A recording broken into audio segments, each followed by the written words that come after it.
ఇప్పుడు అమ్మవారు వికృత, ఇందాక చెప్పిన మన దీంట్లో కూడా నాకు అనేక రూపాలు ఇస్తున్నారు, నిజ రూపం ఇవ్వటం లేదు, వికృత రూపాలు ఇస్తున్నారని చెబుతుంది.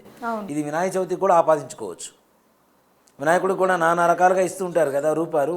వినాయకుడు ఎలా ఉంటాడో అలా పూజ చేస్తేనే తీసుకుంటాడు, కానీ నానా రకాలుగా చేస్తే ఎట్లా ఉంటుంది? మన ఇంట్లో కూర్చోబెట్టి మన మనుషులకు ఏదైనా నానా రకాల మేకప్లు చేయండి, బడి బాగుండి సిగ్గుపడతారా లేదా?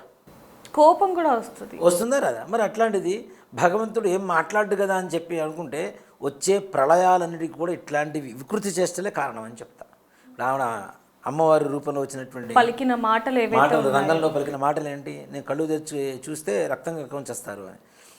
ఆల్రెడీ ఒకసారి మనకు పెద్ద మహమ్మారి వచ్చింది, జనాన్ని చాలామంది తీసుకొని పోయింది కదా.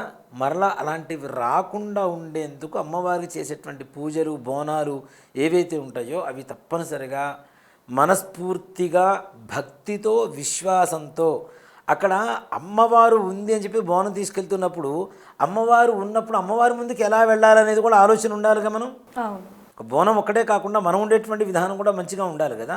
మన మనస్సులో కుళ్ళు పెట్టుకొని పక్క వాళ్ళు ఈ బోనం ఎత్తారు, మనం ఇంకా పై మంచిది ఎత్తాలి, ఇదేమైనా పోటీనా?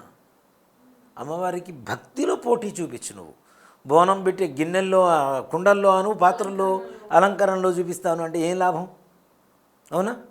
సో కాబట్టి చేసేది భక్తితో చేస్తే అమ్మవారి అనుగ్రహం ఉంటుంది.